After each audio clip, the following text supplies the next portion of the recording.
ప్రొద్దుటూరు పట్టణంలో ఉద్రిక్త పరిస్థితులు నెలకొన్నాయి. ఎమ్మెల్యే నంద్యాల వరద రాజులరెడ్డి కుమారుడు కొండారెడ్డి భాగస్వామిగా ఉన్న ఎస్ఎస్ షాపింగ్ మాల్ వద్ద రెండు వర్గాల మధ్య ఘర్షణ చోటు చేసుకుంది.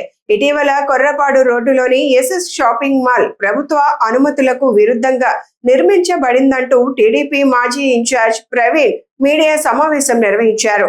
ఈ వ్యవహారంపై ఫైర్ సేఫ్టీ అధికారులకు కూడా ఆయన ఫిర్యాదు చేసినట్లు సమాచారం. ఈ నేపథ్యంలో నేడు అధికారులు ఎస్ఎస్ మాల్ ను తనిఖీ చేయడానికి వచ్చారు.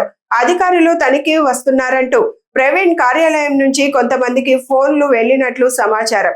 విషయం తెలుసుకున్న ఎమ్మెల్యే వర్గీయులు పెద్ద సంఖ్యలో ఎస్ఎస్ షాపింగ్ మాల్ వద్దకు చేరుకున్నారు. ఈ సమయంలో ఇరు వర్గాల మధ్య తీవ్ర వాగ్వాదం చోటు చేసుకుని ఆ తరువాత రాళ్ల దాడులకు దారితీసింది.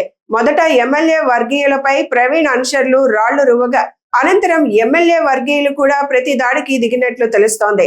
ఘటనతో అక్కడ తీవ్ర ఉద్రిక్త పరిస్థితులు నెలకొనగా పరిస్థితిని అదుపులోకి తీసుకురావడానికి పోలీసులు లాఠీ చార్జ్ నిర్వహించారు.